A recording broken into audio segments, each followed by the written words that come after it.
Hello friends, Radhe Radhe, हर हर महादेव। मैं मीनाक्षी एक बार फिर से आपके सामने अपने अगले वीडियो के साथ प्रेजेंट हुई हूँ। तो चलिए शुरू होने से पहले फटाफट से बताइए आप सभी लोग कैसे हैं। I hope you are happy and healthy. तो चलिए इसी के साथ मैं आज का सेशन का टॉपिक शेयर करती हूँ। जैसा कि पिछले कुछ वीडियो से हम या अर्ली एडल्टहुड पीरियड यानी यंग एडल्ट्स के बारे में बहुत सारी बातें कर रहे हैं, उनके इंटरेस्ट के बारे में बहुत सारी जानकारी यानी जहाँ पे हम उनके अगर अभी पिछले कुछ वीडियोज़ में सोशल इंटरेस्ट के बारे में बातें कर रहे हैं और ये देख रहे हैं कि कैसे चेंजेस इस अर्ली एडल्टहुड पीरियड में आने के साथ साथ उनके अलग अलग टाइप्स में कैसे चेंजेस आते हैं। सोशल रिलेटेड अपीयरेंस को ले लीजिए या फिर किसी भी प्रकार के इंटरेस्ट को ले लीजिए और बहुत सारी फ्रेंडशिप्स में चेंजेस और हर तरह के चेंजेस के बारे में हमने काफ़ी बातें की। आज इस सेशन में हम बातें करेंगे चेंजेस इन लीडरशिप स्टेटस की। लीडरशिप स्टेटस में किस प्रकार के चेंजेस हमें देखने को मिलते हैं यंग एडल्ट्स के अंदर इस अर्ली एडल्टहुड पीरियड में। तो चलिए ये बहुत ही काफ़ी रोचक होने वाली है जानकारी। तो I request you to please be remain in the session till the end to get the whole information. और एक चीज़ और, अगर चैनल को अभी तक सब्सक्राइब नहीं किया है तो प्लीज़ जल्दी से करिए, जिससे आगे आने वाली हर वीडियोस का आपको नोटिफिकेशन मिल सके और आप आसानी से उस हर इन्फॉर्मेशन का लाभ उठा सकें। तो चलिए इसी के साथ let us begin with the session. तो जब हम चेंजेस इन लीडरशिप स्टेटस की बात करते हैं तो adults achieve leadership status in different ways. तो जो एडल्ट्स होते हैं वो लीडरशिप स्टेटस को कई प्रकार से अचीव करते हैं। Some are elected to an office in a business और community organisation while others are appointed. तो कुछ क्या होते हैं कि किसी भी बिजनेस और कम्युनिटी के थ्रू ऑफिस के द्वारा इलेक्ट किए जाते हैं और कुछ जो है अपॉइंट किए जाते हैं। सम आर इनफॉर्मल लीडर्स, तो वहीं पे कुछ जो होते हैं इनफॉर्मल लीडर्स होते हैं in the community but are influential.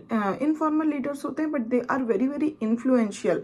They give that influence to the people in that others look up to them. तो इस वजह से लोग उनके लिए काफ़ी प्रेरित होते हैं उनसे, क्योंकि वो बहुत ही इन्फ्लुएंशियल होते हैं तो लोग उनसे काफ़ी प्रभावित होते हैं and try to follow their patterns of behaviour. और इस वजह से सभी लोग उनके पैटर्न ऑफ बिहेवियर को फॉलो करने में इंटरेस्टेड होते हैं। सम हु आर इलेक्टेड और appointed to an office in community organizations are not perceived as influential and thus may have less influence in community life than the informal leaders। वहीं पे अगर हम ये देखें कि जो भी लीडर्स इलेक्टेड या अपॉइंटेड किए जाते हैं ऑफिस के द्वारा कम्युनिटी ऑर्गेनाइजेशंस में, वो उनको ये हम देख सकते हैं कि they are not very much influential towards the people.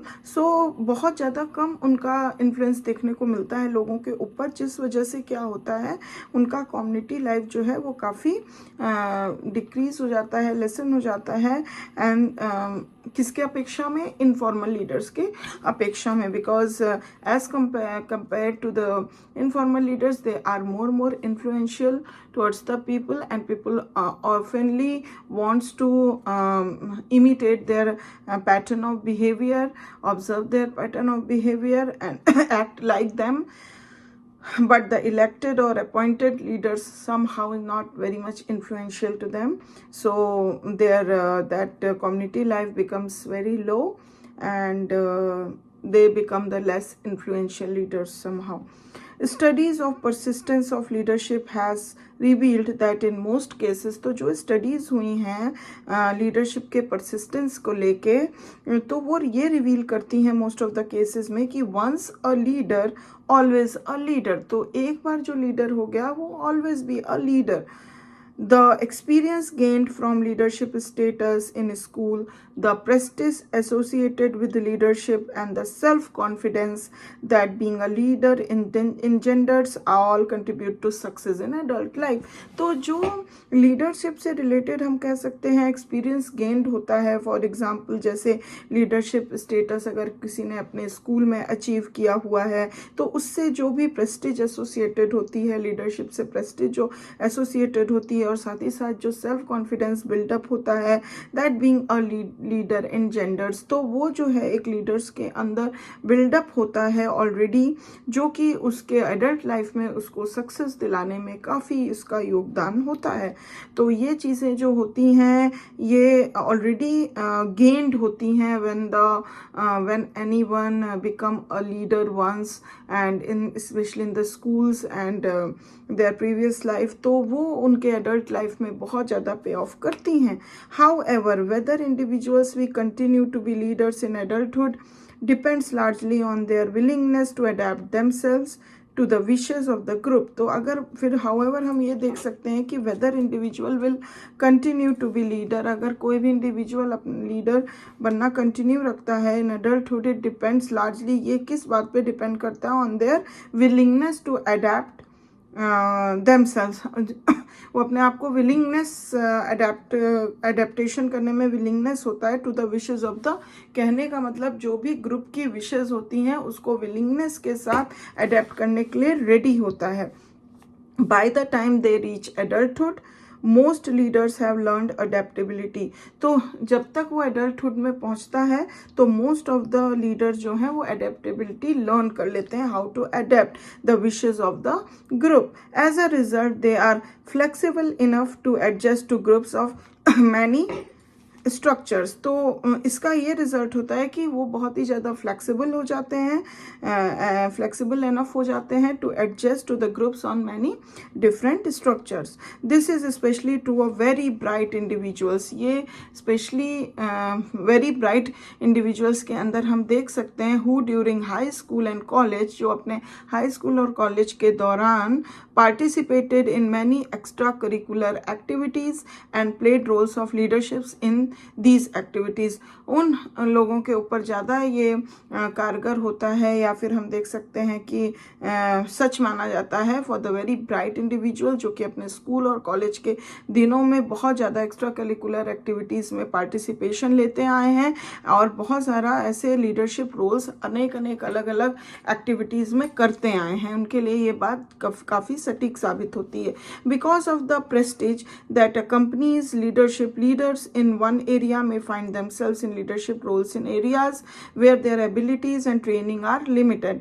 तो प्रेस्टीज जो है वो लीडरशिप के साथ अकम्पनीड होती है, लीडरशिप के साथ प्रेस्टीज भी मिलती है. तो जो एक जगह अपने आप को एक एरिया में लीडर फाउंड करता है या लीडर होता है, वो उस एरिया में भी लीडरशिप कर सकता है और करता है जहाँ पे उसकी एबिलिटीज़ जो हैं या फिर हम कह सकते हैं ट्रेनिंग जो है वो काफ़ी लिमिटेड है, उसका वो एरिया नहीं है, फिर भी वहाँ पे वो लीडरशिप करने के लिए रेडी रहता है और कर सकता है. The more leadership roles individuals play, the more confident they become of their abilities as leaders and the more leadership skills they acquire. तो जितना भी leadership roles अगर कोई इंडिविजुअल करते हैं, प्ले करते हैं, तो कॉन्फिडेंस उनके अंदर बहुत ज़्यादा डेवलप होता है, आता है, and they become of their abilities as leaders, और वो अपनी एबिलिटीज़ को एज अ लीडर्स पहचान पाते हैं, and the more leadership skills उनको एक्वायर कर पाते हैं. तो ये सारी बेनिफिट्स उनको होती हैं. Lack of self confidence, lack of strong motivation to be leaders and lack of leadership skills on the other hand are fundamentally responsible for the fact that there are fewer women leaders in every area of adult life than one would expect on the basis of the number of women participating in these areas. तो जैसा कि हम कह सकते हैं lack of self confidence की बात कहें या लैक ऑफ स्ट्रॉन्ग मोटिवेशन की बात करें as a lead to be the leaders, और लैक ऑफ लीडरशिप स्किल्स की बात करें, तो ये सारी चीज़ें रिस्पॉन्सिबल इस फैक्ट पे होती हैं कि जो लीडर्स होते हैं वो वहाँ पे विमेन की जो संख्या होती है दैट इज़ वेरी फ्यू, बहुत कम होती है. एंड इन एवरी एरिया अगर हम देखते हैं एडल्ट लाइफ में, तो then one would expect on the basis of number of women participating in these areas. Even those women who played leadership roles, even उन women की अगर हम बात करें जो leadership roles को perform भी करती हैं as girls, are often prevented from doing so in business. लेकिन वो business वगैरह करने के लिए भी बहुत ज़्यादा प्रिवेंट हो जाती इंडस्ट्री या कम्युनिटी अफेयर्स में, उनका हम देखते हैं कि ज़्यादा वो नहीं घुस पाती हैं because their home responsibilities limit the time they can devote to such activities, क्योंकि वो कहीं ना कहीं फैमिली रिस्पॉन्सिबिलिटीज से भी बहुत ज़्यादा घिर जाती हैं और उनको उधर भी बहुत ज़्यादा ध्यान देना पड़ता है, जिस वजह से वो यहाँ पे बहुत ज़्यादा अपना टाइम नहीं दे पाती हैं, डिवोट नहीं कर पाती हैं इन सच एक्टिविटीज़ में पार्टिसिपेशन करने के लिए, इसलिए उनकी संख्या जो है वो काफ़ी लो होती है एज अ लीडर्स। तो हम देख पाए कि किस तरह से लीडरशिप स्टेटस जो होता है वो एडोलेसेंस से एडल्टहुड आने में किस प्रकार से चेंज होता है और किस प्रकार से अडेप्ट करते हैं लोग नए चेंजेस को और मॉडिफाइड करते हैं और इंडल्ज होते हैं अदर एक्टिविटीज़ में, किस तरीके से ये सारी जानकारी है मैं समझ सकती हूँ आपको इस सेशन से मिल पाई होगी। अगर अच्छी लगी है तो प्लीज़ एक लाइक ज़रूर दे दीजिए और अभी तक चैनल को सब्सक्राइब नहीं किया है तो आई रिक्वेस्ट यू तो please subscribe my channel because आपको आगे बहुत सारी अच्छी जानकारियाँ प्राप्त होंगी। और thank you very much for watching this video till the end. If you have any question, any query, any comment, please give it to the comment box. I will back soon with my next beautiful and informative session for you. Till then, please take good care of yourself. Bye bye.